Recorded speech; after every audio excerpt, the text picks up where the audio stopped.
Mga kaibigan, magandang araw po sa ating lahat. Muli pong nagbabalik ang inyong lingkod. Sa araw na ito mga kaibigan ay babahagi ko lamang po sa inyo kung paano po mag-flash ng image po mga kaibigan ng Wi-Fi 5 Soft na ang version ho nito ay yun pong PC version po ng Wi-Fi 5 Soft. So alam ko mga kaibigan na marami din pong nagtatanong at naghahanap ng video na ito. Nang sa ganun ay marami pong makaka-avail ho nito. Yun pong simpleng pag-flash lang ho natin ng image po natin mga kaibigan papunta po sa SSD or storage po ng PC mga kaibigan. O nga pala, isa-shoutout ko nga pala yung atin pong mga kaibigan na nasa screen natin ngayon na kung saan sila po yung mga kaibigan natin na magpapa-shoutout, nagstay ho sa atin mga kaibigan.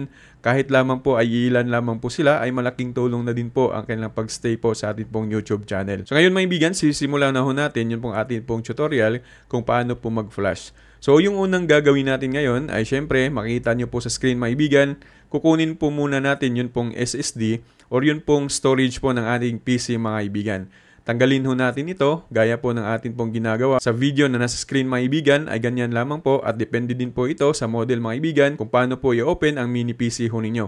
Kung di nyo po alam mga kaibigan ay hanapin nyo lamang po sa YouTube mga kaibigan ay marami pong mga ganyan mga tutorial kung paano po i-open ang inyo pong mga mini PC kung magkaiba man ho tayo ng model. Pagkatapos mga kaibigan, yun pong storage na makukuha ninyo kung ano po ang gamit ninyo, hard disk man or SSD, ay pupunta lamang ho tayo sa ating pong computer para po i-flash ho natin ito.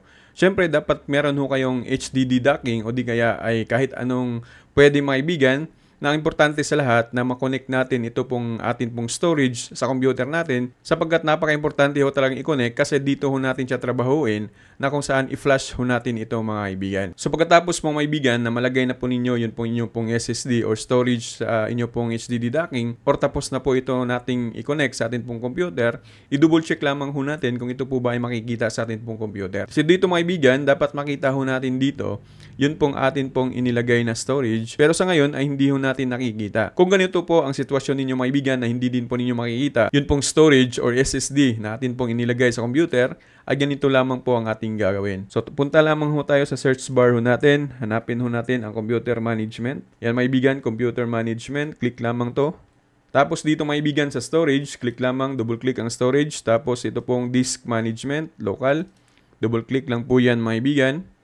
At dito po scroll down ho natin, yun pong unallocated po na atin pong storage na ilagay po mga kaibigan. So dito, since 16 gig lamang po mga kaibigan, yung nakikita ho natin dito is 4.91 gig lamang po yung unallocated. So ang gagawin natin dito mga kaibigan is i-delete lamang ho natin. Ito mga kaibigan yung ating i-delete. Ito pong 10 gig ano. So delete natin yan. Ayan mga kaibigan, naging 14.91 gig na po sila. So ngayon, pag ganyan po ang ating nakikita, so right click. Click lamang po ang new simple volume. Click next. Next. Next. And next. Tapos finish lamang po. Ayan. So formatting na po yung atin pong storage. So ngayon, ayan mga kaibigan, nakita na ho natin 14.8 gig. Ayan po yung kanyang free. So pagkatapos ho nito, pag makita na ho natin yung storage natin pong kinonect sa ating computer, is syempre pupunta lamang ho tayo sa Wi-Fi 5 mga kaibigan sa site ho nila. Ano? Wi-Fi 5 Soft. Ito mga kaibigan, punta lamang ho tayo dito. Tapos click lamang po ang Get OS File. Scroll down lamang ho tayo mga kaibigan at hanapin natin itong PC version. So click lamang po ninyo ang download. Ayan dito mga kaibigan, download. Ito yung i-click natin. Tapos hintayin lamang ho natin na matapos ho ito. So hindi na ko na po ito i-download kasi meron na po akong na-download mga kaibigan. So ito po yung na-download natin mga kaibigan. Kung di man po ninyo ganito ang nakikita ho ninyo kasi may mga kaibigan din na tayo na baguhan, kailangan po mga kaibigan na may WinRAR ho kayo. Kung wala po, i-install lamang ho ninyo sa computer ninyo, extract tapos install sa computer. So ito po yung makikita natin mga kaibigan. So pag okay na po yan, balik ho tayo sa browser ho natin. Type ho natin at hanapin ho natin itong Win32 Disk Imager. Win32 Disk Imager mga kaibigan. So ang gawin lang natin, scroll down tapos click lamang po ang ito. Install lamang po natin mga kaibigan itong Win32 Disk Imager. Ayan. I-download lamang ho natin at i-install. So, di ko na po kailangan na-install to kasi meron na po akong Win32 Disk Imager mga kaibigan. Pag na-install na po natin mga kaibigan, ito pong ating Win32 Disk Imager. Ito po yan mga kaibigan, makikita natin. So, yung gagawin natin next is, makikita nyo po dyan mga kaibigan, meron na po siyang yung storage ho natin, makikita ho natin dito. Tapos, click lamang po itong folder.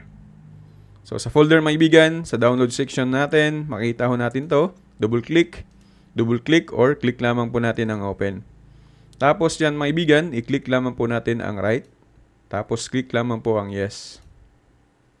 Ayan mga kaibigan, hintayin lamang po natin na matapos po ito. Napakadali lang naman po mga kaibigan ng pag-flash po ng image ng Wi-Fi 5 Soft na PC version po mga kaibigan. So hintayin lamang natin na maging successful po ito. So ayan mga kaibigan, right successful na po. Ibig sabihin, pwede na po natin tanggalin ang atin pong SSD sa atin pong HDD docking.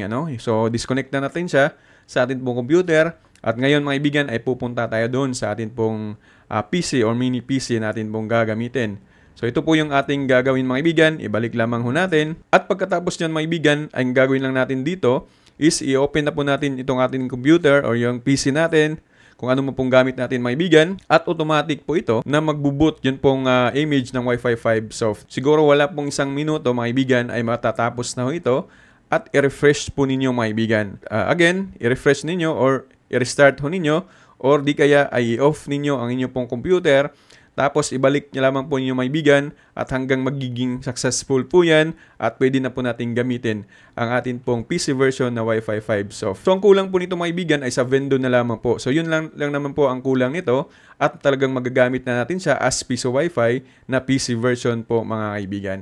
So nga pala na testing ho natin ito mga kaibigan ay talagang the best po siya sa gaming. Maganda ho talagang dalhin ang Wi-Fi 5 Soft. Again mga kaibigan, kung kayo po ay baguhan pa lamang sa ating pong YouTube channel, huwag ho nyo kaligtaan na mag-subscribe, mag-like ng ating video, mag-share ng ating video, at pinaka-importante sa lahat na i-hit ho ninyo ang ating pong notification bell para pa po sa susunod po ng ating pong mga video tutorial. Kung kayo po ay bibili ng mga Piso Wi-Fi parts, ay meron ho tayong link sa baba ng ating video. Sa description po natin mga kaibigan, bisitahin nyo lang po.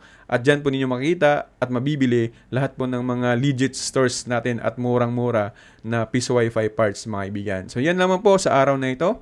Magandang araw po sa inyong lahat and God bless us all.